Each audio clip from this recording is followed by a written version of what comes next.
move in there, because if you look out, the view is, I've got giant industrial buildings over here and a total lot there. I mean, just bringing kind of a counter to your statement that. Councilman, my point is that I can't imagine a Hampton Inn or a large box retailer being attracted to our 65-acre site if you've got a freight terminal that's using that site to move big cargo containers on and off the property on a regular basis. That's my point. But we're looking at three plots of land here. One is a large vehicle tow lot that's full of large trucks. I'm looking at the satellite view here. It's got two large buildings on it, and it's just full of trucks with trailers and everything else. Then on the other side of this empty lot that we're talking about, there's another very industrial-looking site full of spraying equipment, containers, and I mean just all kinds of stuff. And it's even worse than this satellite view that we're looking at today. So your argument is that this little 2.674 acre strip of land having more trucks on it is going to suddenly devalue the property that's, I guess, what is that, maybe 1,000 yards to the... It's directly north of the property. Directly south. So direct to the south, okay. I guess I was looking at, when I drove by there, there's some buildings and some unmowed property just to the southeast of that location. Mm-hmm. Is that the same property? That's the Pumpkin Patch Okay. property. Yeah, that whole tract. Yeah. So, I guess what I'm saying is I guess I'm not seeing your argument. How adding one terminal is gonna make a big difference here. Well, I would respectfully disagree. I think it makes a very, very big difference because of the fact that in M2 zoning, you have an opportunity for a whole different kind of use than you do in commercial zoning. Mm-hmm. And in my opinion, and in my client's opinion, the idea of putting a freight terminal in there, the idea of having cargo containers moving in and out of there will negatively impact the value of my client's property, will devalue the ultimate end use of that property, and therefore directly have an impact on several of the golden criteria as you all consider this rezone. So, what do you think the large warehouse that's less than a quarter of a mile to the west of your client's property has done to the value of that property? Well, if they wanted to sell it today, they could probably sell it to North Point for that kind of use. Fortunately, there's a good hedgerow as a boundary right there. Mm-hmm. Fortunately, my client has Gardner Road and 191st on two sides of the property, so they have a lot different access. They have a lot better visibility. They have very, very attractive location there for a variety of C3 uses, not just on the corner. And as we participated in the master plan meetings, we suggested that, in fact, it shouldn't probably be just the corner that's zone C3 or C2, but a good part of that entire tract. And I do believe. I would say also the design standard that is applied to the Kubota facility is the same one that was pretty much developed in Gardner for the intermodal, the logistics park facilities. It's a high standard. It's a quality looking building, and you don't have rusting machinery or trailers outside. Just from a common sense standpoint, my picture of 12 to 15 trucks coming in and out periodically, going to the west from the facility, not back to the east. From a common sense standpoint, that doesn't seem like a lot to me, particularly when it's between the tow lot and the other industrial building there. But I would like to make sure, that we take our time on it with the ordinances, and that's why I'd be in favor of sending it back at this point, at least, to make sure, from a legal standpoint, that we were on point. But I think whether we approve or deny at this point, we're going to be doing it on limited information.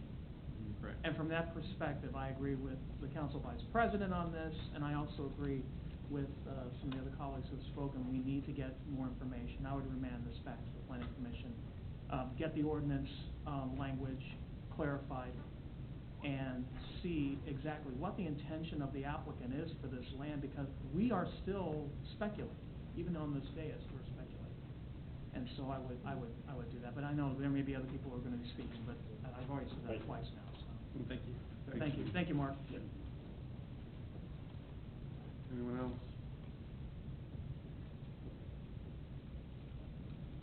Discussion, questions for staff? If we were to decide to make a motion to remand this back to planning commission, is that all we would have to do? Yes. Okay. I would like to make a motion to remand new business item number 1, or the, committee item number 1 back to planning commission for additional review and more information, including a preliminary site plan for the property. Second. Motion, Shute, second, Moore, that we remand committee item number 1 back to the planning commission for additional study, including the study of the site plan. All those in favor indicate by saying aye. Aye. All those opposed? Any abstentions? Motion carries. Mr. Mayor, is there a way that I can get notice as to when that planning commission meeting will take place? Absolutely. Certainly. Yeah, that's, Larry, do we have Mr. Hannah's contact information? We'll take care of it. Okay, we'll take care of it. Thank you very much. Thank you. Thank you. Committee item number 2. Consider adopting an ordinance rezoning 1.5 acres of the northwest corner of West Main Street and North Center Street from R1, R5, and C1 districts to CP2 district, and an associated preliminary development plan for pharmacy use. Larry? Thank you. The zoning map, as you can see, is before you. The different areas that are involved in the different zoning, in the different zoning criteria are listed. We have R5 above, we have commercial downtown C1 to the right. Across the street is CP1, which is actually a C1 zoning, but with a planned use overlay. As you may recall, that occurred last year,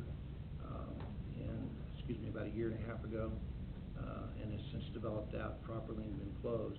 And then to the far left, we do have one R1 unit, which is the fourplex that is to the west side of the property. This is the parcel again with an aerial view. As you can see from above, the subject properties. Up at the top, you have 3 houses, and at the bottom, you have the 2 fourplexes lined up to the west side, and then the existing commercial closed filling station in the bottom right-hand corner. This is the proposed plan, and this is what has been presented to us as to the plot plan for the building. The blue area down below is the underground water storage facility, and it is quite large. It is located in the appropriate location in order to properly drain the water and handle that outflow as it goes into the street or into the storm sister area. Yes, sir. What kind of volume of water are we looking at on something like that? I believe that's 8,700 gallons. Is there any chance of having that where the head pressure pushes out and goes around? I mean, because there's so much stuff in that intersection of the street, I wonder, how do we prevent that from happening? There's design criteria for that. I don't have that. Brian? Sir. I was just going to say in the design of that, and where actually that ties into, we'll make sure that doesn't happen. Okay, well, that's good. I just thought that'd be a big mess. Thank you. Good, Larry.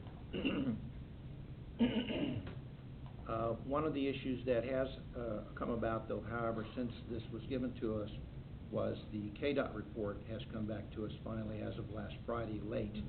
And that report put some additional requirements, or proposes some additional requirements as to the traffic that is along West Main Street in front of this facility. We also had some additional requirements that we wanted to bring about and review with this property, and that was the right-hand turn lane from center going west onto the front of the property. We will have a bit of more information from Brian in just a minute on that particular area. This is the proposed western right-hand turn lane off of Main. As you can see, the red line in front of the building has pushed the property back. This does do 2 things to the preliminary plan that we saw a minute ago, and that is between the red line at the bottom of, along Main Street and the parking that you see that faces Main Street, we had to reduce the landscaping area to allow for the street right-of-way to be pushed back. And so we eliminated about 5 to 6 feet of grass that would have been in that area. We did, however, maintain the rest of the landscaping between the parking and the sidewalk area. So you would have a proposed sidewalk at curbside along the front of the building that would be wide enough, approximately 6 feet, more than adequate for the proper sidewalk area for this type of facility. And we would maintain the landscaping, and this would also allow the parking to continue to exist as CVS desired for it to be in this particular area. One thing you may notice is that the left and right turns into that, the arrows onto that have been removed. And again, this is because of some of the possible criteria that from the Kansas Department of Transportation, which Brian will talk to.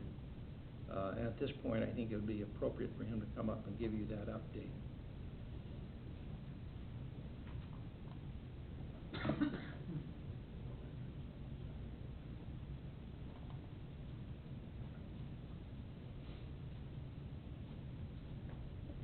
Good evening, Mayor and Council. A couple things have happened. The access that you see right there on 58 actually has to be permitted by KDOT. And that was kind of our first major hurdle, is to make sure KDOT was receptive to have an access point for the CVS on 56, and they are. But with that said, there are a couple of issues on Main Street with the proximity to the Center Street intersection. KDOT does feel very strongly that left turning movement out of the site onto Main Street should not be permitted. This pushes traffic wanting to exit to the east. It actually pushes it through the parking lot to the north and onto Shawnee. They go east on Shawnee to Center, go south to the signalized intersection, and then head to the east. What this in fact does, though, is it puts more traffic on Shawnee. Right now, there's a single eastbound lane that handles both left turn, through, and right turning movement. With that additional traffic, staff feels that the addition of actually a right turn lane on Shawnee would be appropriate for people that wanted to head east and then south and then back east on Main Street would have a dedicated lane for that. In addition to the southbound lane on Center Street, you can see in the upper right part of the screen there, it actually bumps out.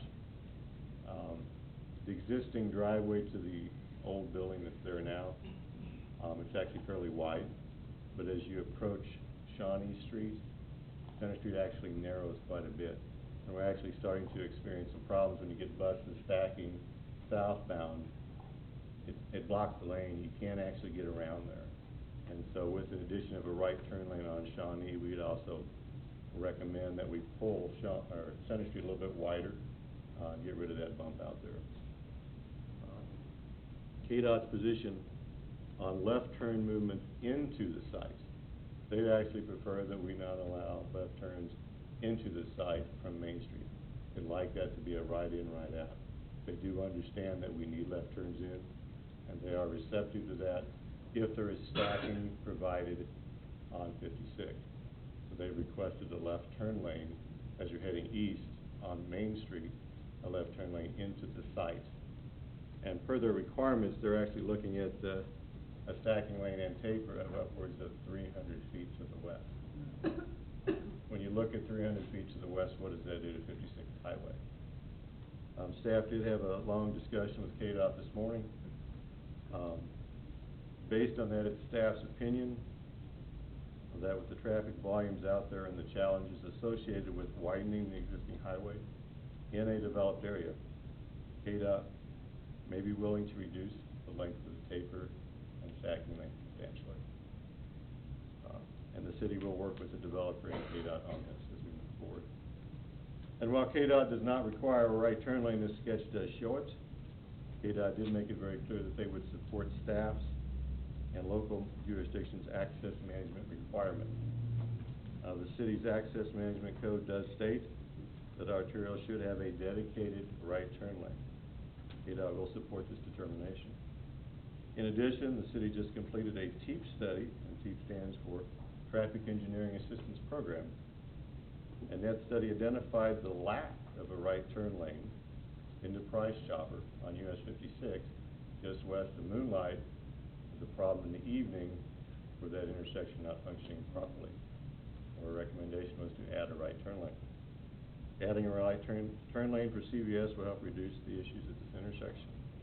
Staff feels a right turn lane is needed and should be installed to meet the exodus management goal.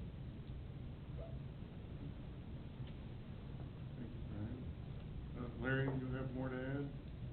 Not to this particular segment, there is more to the presentation. Continue, Brian's not going far, we can get back to him if we need him. As you can see, this is a visual looking west onto the property and down to the upper right-hand corner for the subject property. It does delineate a little bit how the corner comes out and does block a little bit of the view from that angle. And the property itself will be set back further than the existing building. The Planning Commission recommends the approval of this subject to the following conditions: that they revise the preliminary development plan, which was the first plan that I showed you, to show the overhead power lines and the underground electric lines. Those were just items that should have been put on there, and they picked up on them and asked them to be placed on there. And to revise the preliminary development plan to include an ADA pedestrian access from the sidewalk along Shawnee Street under the site. That particular is for, on the back middle of the building, you would have to basically wander through the parking lot, and this gives a designated ADA area from the sidewalk to the building, making it much safer for pedestrians to access from that side. The options for these particular items are to approve the rezoning of Z15-06 and the associated preliminary development plan, which you saw earlier, PDP 15-02, as recommended by the Planning Commission, and adopt the ordinance approving the rezoning of preliminary development plan. Or option 2, to approve the rezoning Z-1506 and the associated preliminary development plan PD2 15-02, and include a westbound right turn lane from West Main onto the subject property, and adopt the ordinance with that revision, approving the rezoning of preliminary development plan. Those two items can be worked out, and the final development plan can be adjusted based off the actions that you take on the second part of the presentation.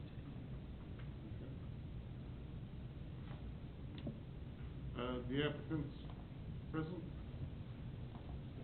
We'll open the floor for public comments. And,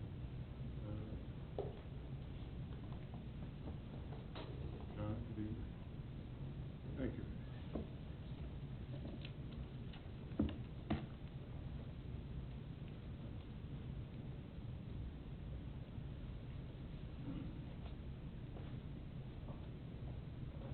Jim Collier with the Belmere Companies, 5757 West Maple, West Bloomfield, Michigan. I'm here as the representative for CVS tonight to request the zoning change from all those different zonings to a CP2. I want to talk a little bit about some of the points that Dave pointed out and some of the challenges that brings with CVS. First off, I want to let you know that this new development will include about 15 new jobs from opening. Some of them are from higher pharmacy, higher payroll jobs. Others are store manager, part-time employees.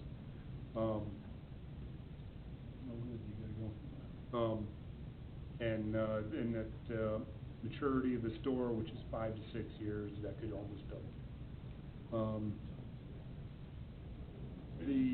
Some of the issues we have with the Main Street entrance point on 56 is losing our access to the left. If we have to lose a left out, as you would refer to it, access point, that would have to be a mountable median just to get CVS's service truck in. And that's something to be considered, as the truck would come from Main or come from Main from either direction. You'll use the majority of that access point to get to the door. Of course, that truck comes once a week, and supplies the majority of the things. Weekly deliveries come to the front of the store, which is like your breads and your Frito trucks and those kind of small delivery trucks, Pepsi trucks. We have raised the parapets so that the rooftop units will not be exposed from across the street. The back of the building, instead of having a flat roof where it would rain gutter off, is now got a parapet wall, so it helps dress up the rest of the structure. We've added some additional glass and some additional landscaping along with this landscaping wall. I have with me tonight my engineer from Premier Engineering and my traffic engineer, which can address some more of these issues and concerns that we have. Matt? Where are you? Good evening, my name is Matt Fogarty, address 308 TCW Court, Lake St. Louis, Missouri. As Jim did a very nice overview, and so does Larry and Brian, I've first got to thank staff. They've worked with us key with KDOT, because while we have been very reactive, staff and us, KDOT's a little slow. So we appreciate everything that they have done with trying to help expedite that. So I want to keep that in mind, that their staff's done a really good job with helping guide through this process. The Planning Commission, we went over a lot of the key facts of the site, and Jim's covered most of that. I think what's really key tonight is the access and how to work this out. Not really in regards to that left turn out, but because of that left turn out, is the right turn lane substantially required, or is it not? And because of that left turn out, the Shawnee Street and Center Street, street widening is going to substantially increase what's going on out here, and actually reduce the green area substantially as well, that we were showing, you can see here on this rendering. There's going to be another 12-foot lane on Shawnee Street, Center Street, and then on Main Street as well. There's going to be that, as shown in one of the previous exhibits. So I think at this point, to keep things flowing, I'm going to bring Mehrdad up here and let him explain how he came to his determination, and he's gone through this quite a bit more. He also has looked at, because of the scenario of price, shopper, et cetera, keep in mind, because this is a CVS pharmacy with a drive-through that I believe has a peak drive-through of 5 cars an hour in the evening, you're talking 2 cars an hour on the drive-through a day. This is not a bank, this is not a fast food or fast casual restaurant. Really, there's a go-home traffic key that is very important to CVS, and that's what really set this location. So with that in mind, we're done.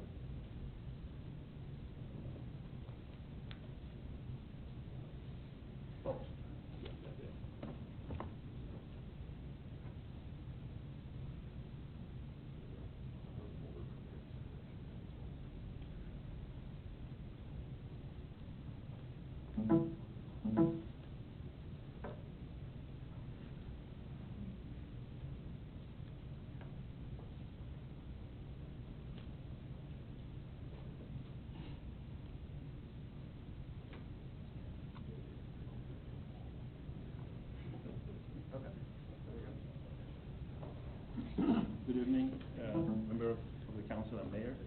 My name is Mehrdad Kibechi, and I'm the traffic engineer for the project. Address is 405 Pennycrest Drive, Lawrence, Kansas. We've been working on this project with staff and the client for quite some time. And as Matt mentioned, we've gone back and forth a number of times with the staff, and also submitted the plans to Kansas DOT.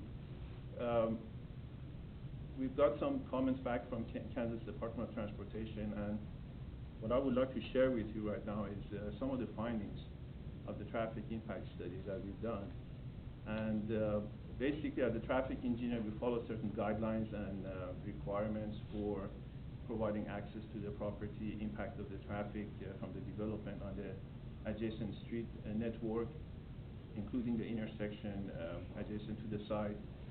One thing we found out is, following the Kansas Department of Transportation guidelines, the access management policy that they have published back in January of 2013, the requirements for a dedicated westbound right turn lane at the access point to the site is really not met. And they have acknowledged that. Although I understand that they have no objection to provision of that dedicated right turn lane. But just to put things in perspective, based on their criteria, which is more stringent than the city code, they base that analysis on speed of the vehicles approaching the access point, the volume approaching the access point, and also a number of right turn movements. Whereas the city code only provides a phrase that says any commercial access on a main street needs to have a dedicated right turn lane. So we took it one step further following the KDOT guidelines. And what we found out is the posted speed limit just east of the intersection here is 30 miles per hour. And as you come off the freeway, it goes from 50 miles per hour to 40 miles per hour to 35 miles per hour to 30 miles per hour just east of the downtown. So once you approach from east, you're actually going 30 miles per hour. And for that, you only need about 155 feet of stopping sight distance in order to be able to stop fully. And our driveway is about 200 feet west of the intersection. And that's not from the center line, that's from actually the west side of the crosswalk on the west side of the intersection. So the access point is actually outside the influence area of the intersection on the downstream side. And the other thing is the total volume right now for Main Street at where the access point is about 8,220 vehicles in a day. And that number is going to go up to about 20,790 in 2030. Now we looked at both volumes for 2014, which is 8,220, and also 20,790, which is for 2030. And if you do the math and all of that, the warrant for that westbound right turn lane is not even met, not even for 2030 volume. Mainly because we have 22 vehicles making a right turn off of Main Street at that access point. And in order for us to be able to justify technically that westbound right turn lane is required, you're going to have to push the through movement volumes quite high. So in a sense, back in about the 4-lane highway that we have in front of the store is actually underutilized to some extent. It's under capacity. So by having that access point right there, there's no need for us to have that right turn lane in, although, like I said, KDOT does not have any objection to that, but they've reviewed the report and they acknowledge the fact that that westbound right turn lane is not needed. As for traffic on Shawnee, from the beginning, as a traffic engineer, I would not really say that's an ideal situation to have commercial traffic mixed with the residential traffic. But under the constraints that we had to put the second access point off of Shawnee Street as opposed to Center Street because the access off of Center would be too close to the intersection and it's inside the influence area of the intersection. So that being said, assuming that we restrict left turn out of the access on Main Street, then we're going to push that traffic through the parking lot to the north to the Shawnee and then east on Shawnee Street and then south on Center. Now, we've again looked at the traffic volumes. You would have to have about 400 cars in one direction before you start thinking about putting a right turn lane, a dedicated right turn lane at an intersection. Shawnee does not carry that much volume. So even if we add that left out of the main access point onto Shawnee, we really don't need to have a dedicated right turn lane on Shawnee at Center. So again, from technical point of view, I cannot justify that. It's your decision finally to make that call, but I cannot as a traffic engineer to justify the need for neither one of those right turn movements. The other thing is, it was mentioned that there was a T project east of this location, which is about a mile east of this location, at the intersection of Moonlight and Main Street, or US 56. The access under investigation or under study was west of the intersection, but that access is a shared access point between the bank, commercial center, Price Chopper, and Walgreens. So the volumes there are quite different and not comparable with the volumes here, which only serves the CVS on their proposed development plan. On top of that, the approach volume from east at that location is 40 miles per hour. The posted speed limit is 40 miles per hour. Here, we're talking about 30 miles per hour. Again, those two criteria, they have different characteristics. So we can't compare apple and oranges together. We're gonna have to be able to justify the fact that they're both comparable. And I couldn't come up with that conclusion.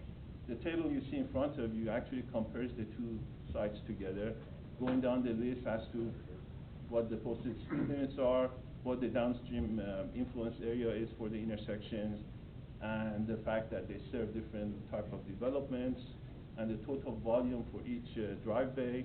Of course, I didn't have the information for the one next to the Price Chopper, but most likely they're gonna generate more traffic than what we have here.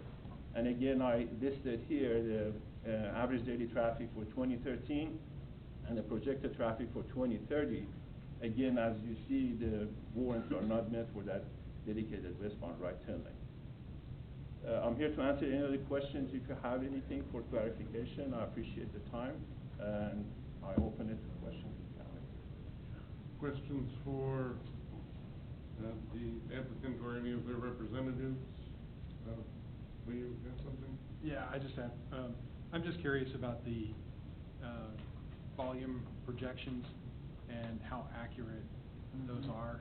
I guess the one and only public email I got from this had to do with traffic congestion, so that seems to be the primary concern with most residents.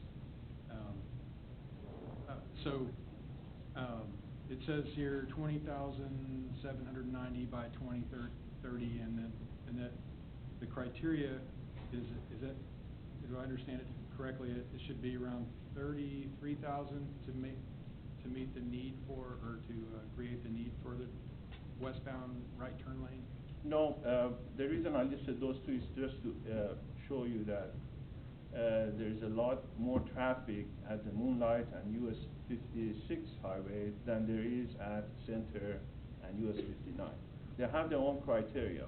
Typically, first of all, to answer your first question, these numbers, the projected numbers, are from the comprehensive plan of the city, which was adopted September of 15th of 2014. So these are the best numbers that we have on hand to go by. Secondly, if you look at the 20,790, that's both-way traffic in one day, and typically the peak hour, which is the critical analysis period, is about 10% of that, which in this case would be 2,079 or 2,080. And of that, you have the directional distribution of 60%, 40%, and this was field verified when we did the traffic study. So if you assume 60% of that going westbound in the critical direction, then you end up with about 1,247. And that 1,247, if you, let me advance to that.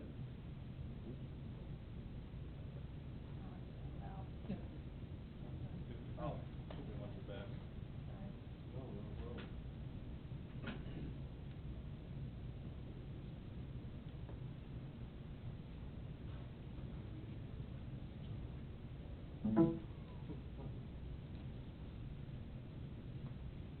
Do I need to advance slide, or you do it? I just had pulled the thing out.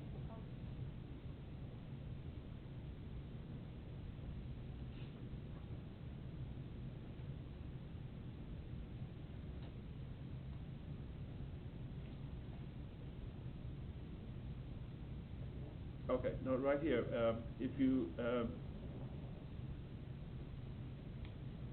how do you move the cursor here? No, I want to go to the access point right there off of Main Street, right there. As you can see, coming from east, there's, in the PM peak hour, there's 22 cars making the right turn, and the advanced volume is about 636. And that's about 60% of the both-way traffic when we did the count in 2015, which is slightly higher than what the 2014 counts actually were. Can I go to the next slide, please? No, the numbers, the projected numbers came from the comprehensive plan. This is for 2014, and the numbers came off of this plan. And the next slide, please.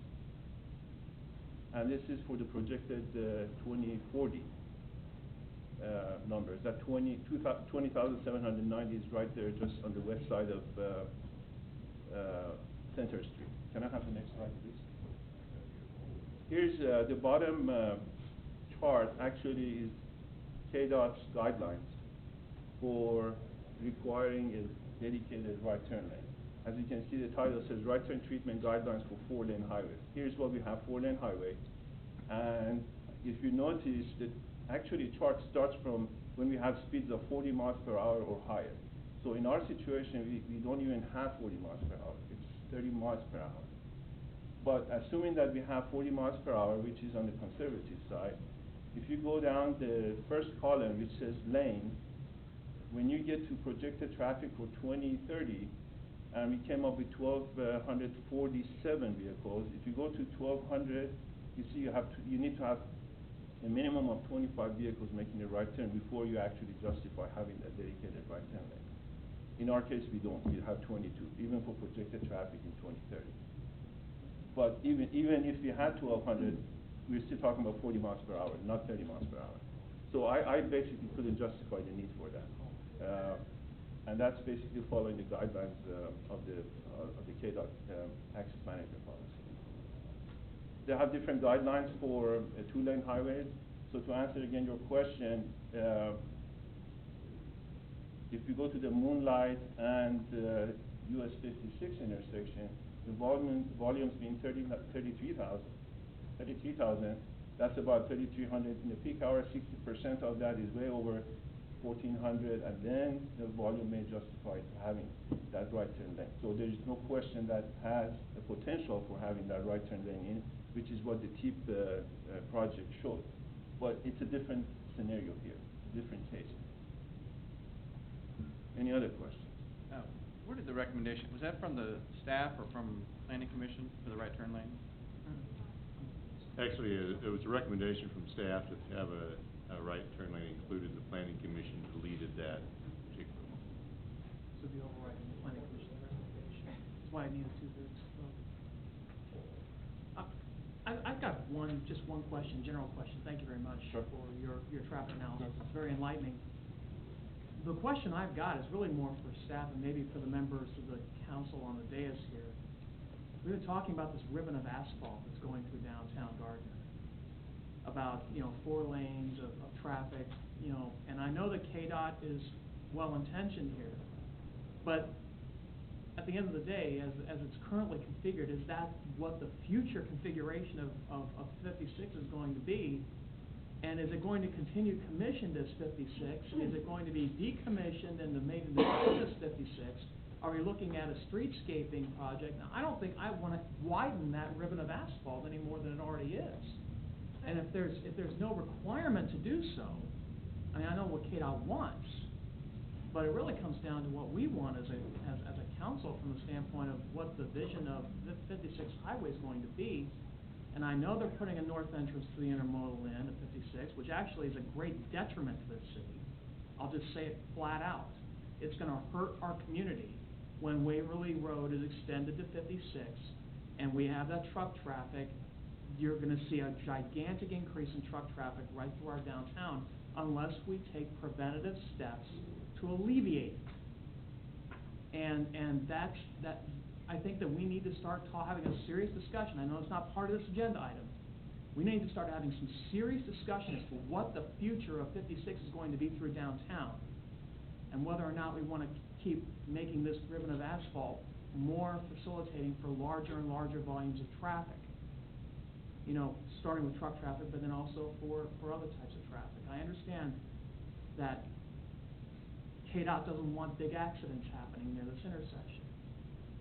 But if traffic's moving at 30 miles an hour and the length of stopping distance is comparable to that of the intersection of Moonlight and Main, which it is, that I don't think that there's a problem unless we have gigantic trucks coming through downtown that have to take a lot longer to stop. gonna mention that and put it out there, but I think that's where it comes down to.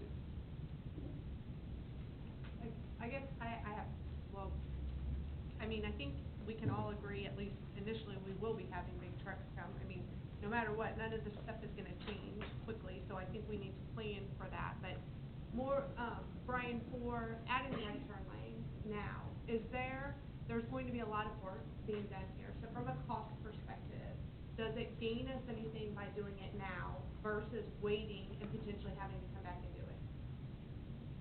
Right now, I think is about the only time you probably can do it, based on the parking lot location, the grades, and the building. If you don't incorporate that in now, it'd be very expensive and possibly impossible to do it in the future. What about, is there any detriment to having it? Like, from your perspective, is there any detriment to having it there?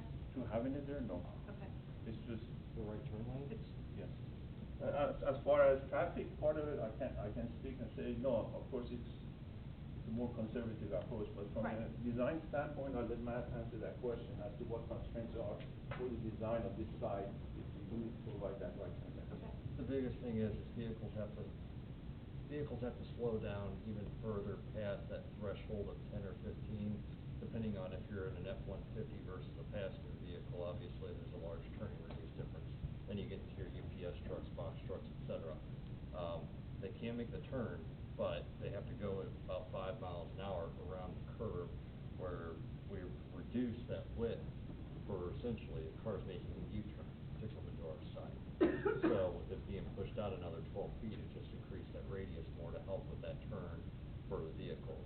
Yeah, Justin, as you can see here, now, understandably as well, as Murdoch was saying, we've got no problem with it, we know it functionally works, but at the same time, is that the way we really want to move forward? And that's what we discussed with planning commission and staff.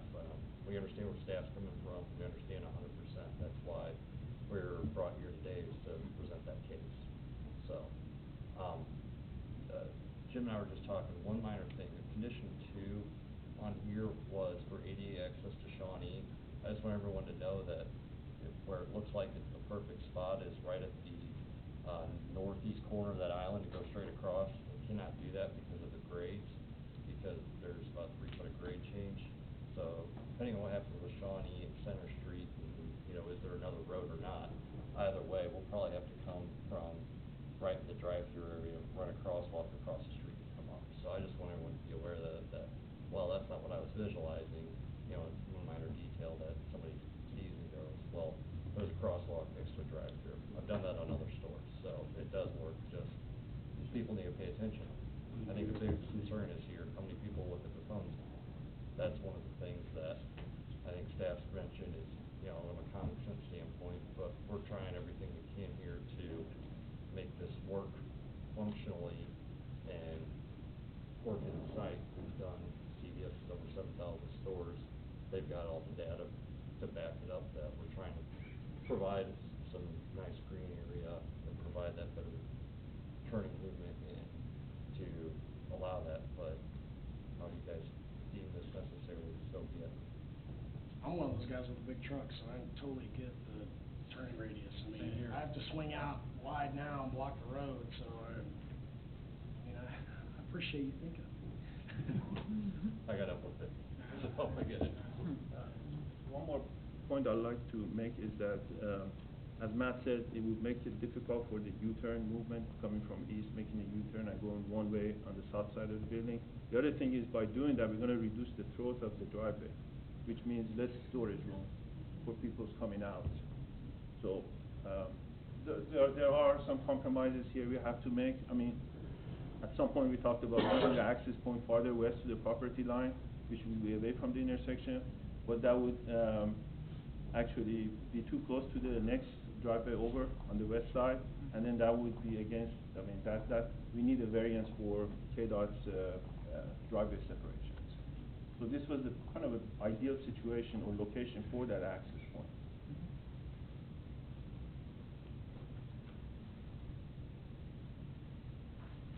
I suppose, you know, my question to staff would be, I mean, if we were to approve an ordinance for rezoning we found out today, visiting with people from KDOT, we're not going to be running afoul of our state government, if that is indeed what we decide to do.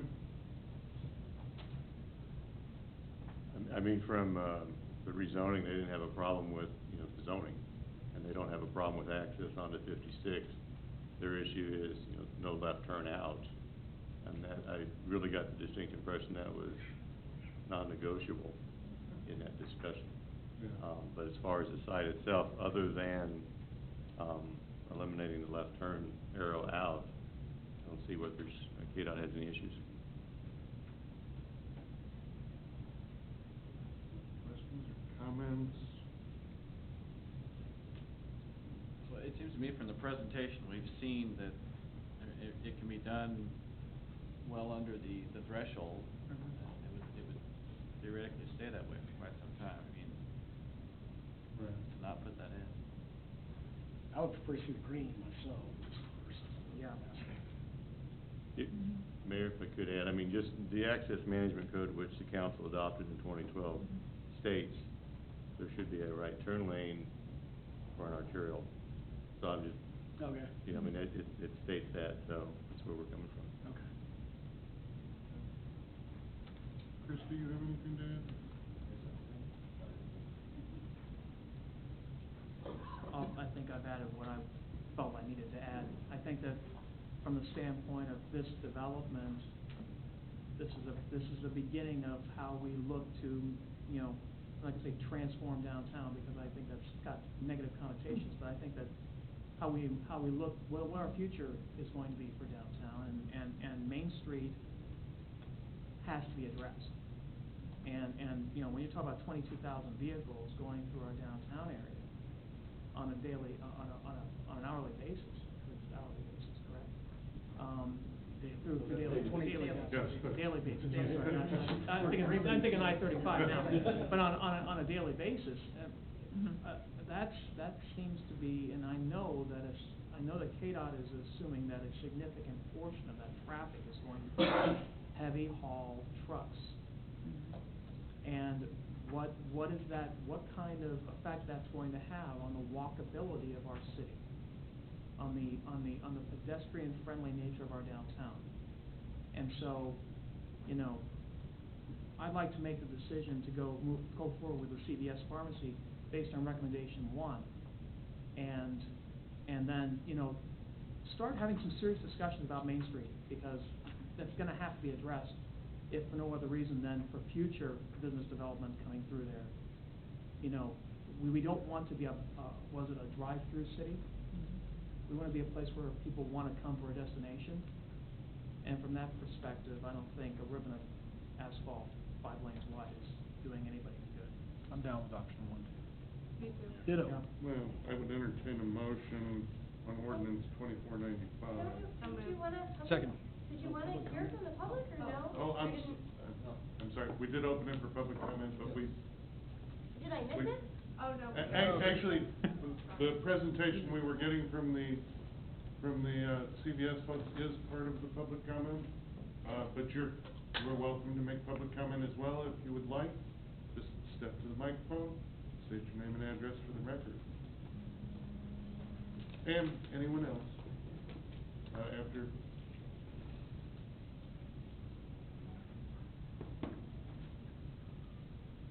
I'm Cassidy Cole. My address is 113 West Shawnee Street.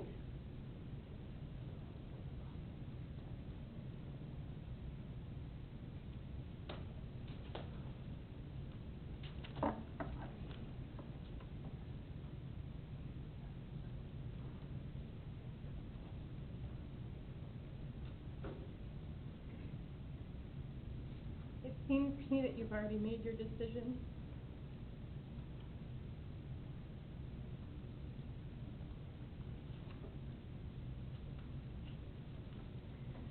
I've lived in Gardner for 13 years.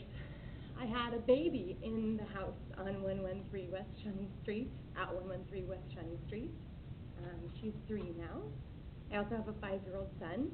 I worked in your public library for oh, I've lived in Gardner for 14 years, as of April 1st. And I've worked in your public library for 12 years, here in the city of Gardner.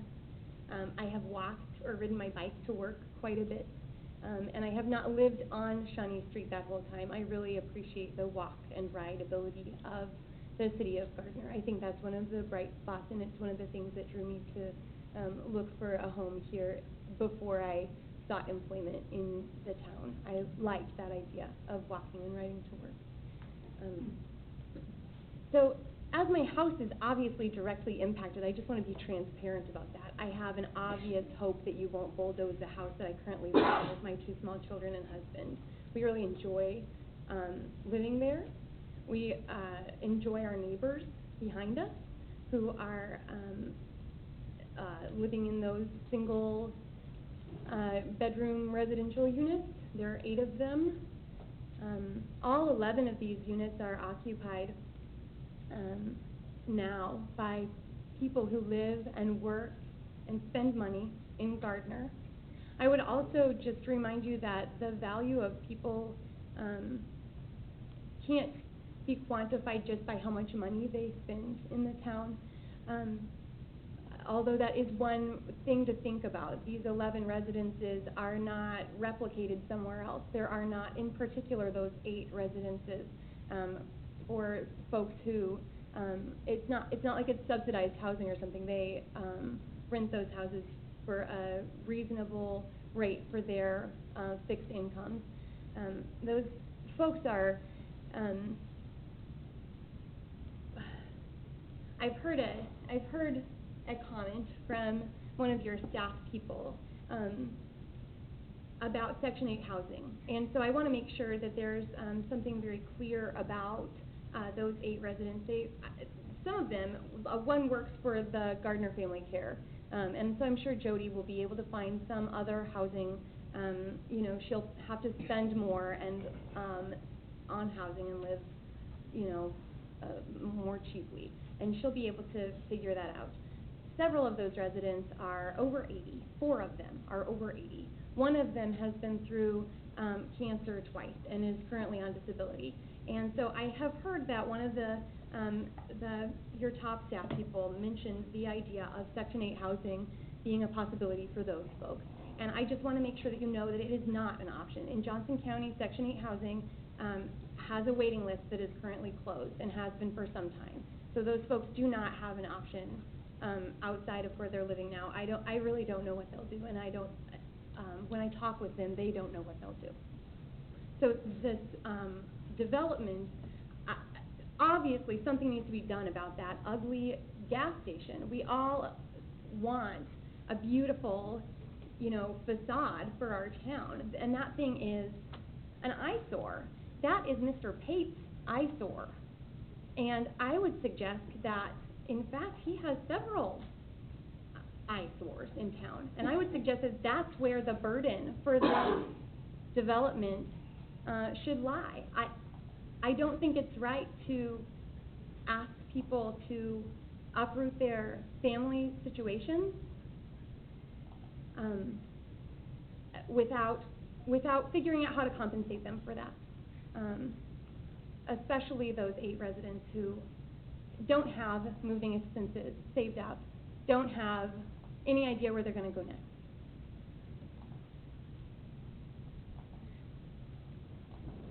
The comprehensive plan asks us to create a streetscape policy that will allow us to evaluate this type of zoning decision.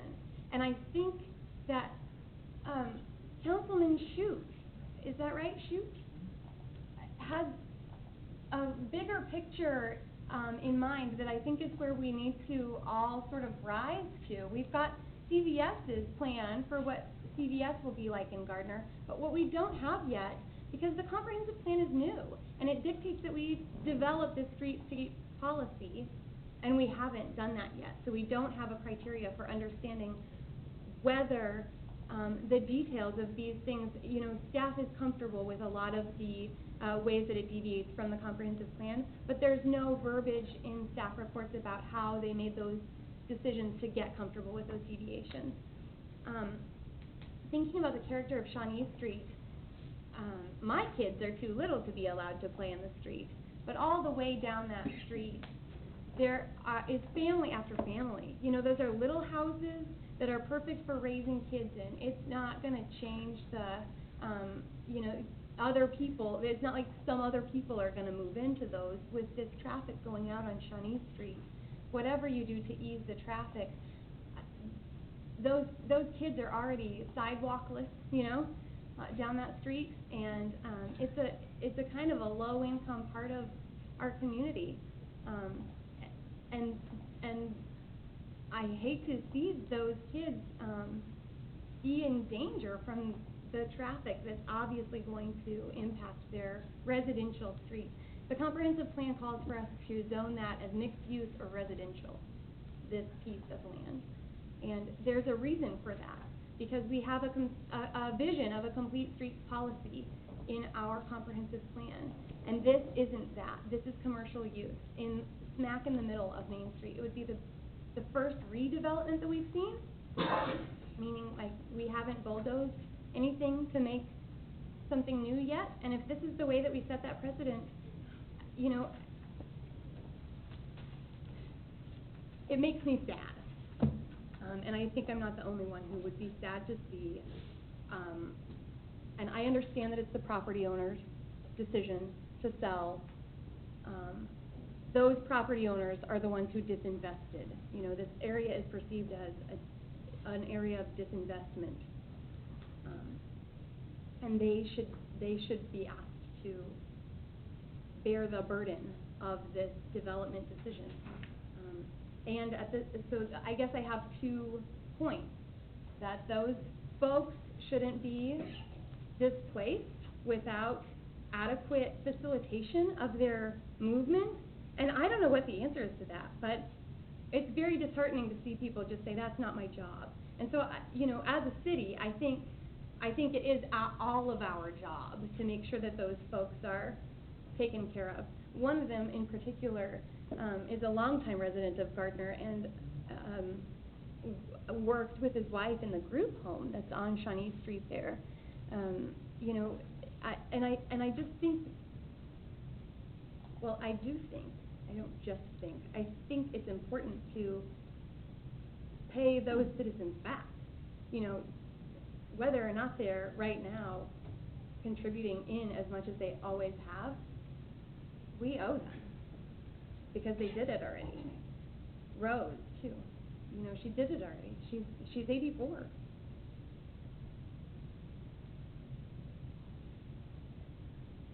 Anyway, the low-income residents of these areas, I think it's wrong for them to bear the burden of whatever decision you make. And I don't know how to mitigate that, but maybe you do. Maybe there is some kind of, you know, horse trading that goes on. I have no idea what the answer is. I couldn't figure it out. The other thing that I think is a bigger problem is that this doesn't seem like it lines up with the streetscape policy that is envisioned but not written down yet. That policy really needs to be in place. And in particular, if 56 is going to continue to run down Main Street rather than like 199th Street, I think you've talked about that, about redirecting that.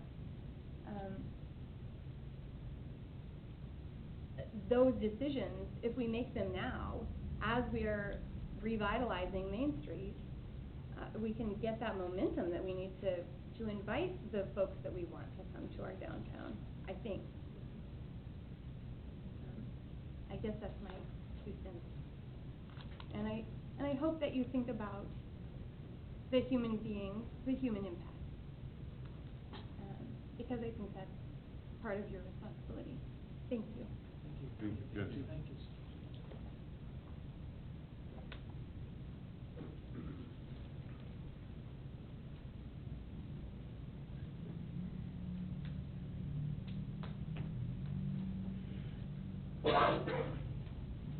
My name is Othman Haas. I live in 116 West Main, Apartment 3, Gardner, Kansas.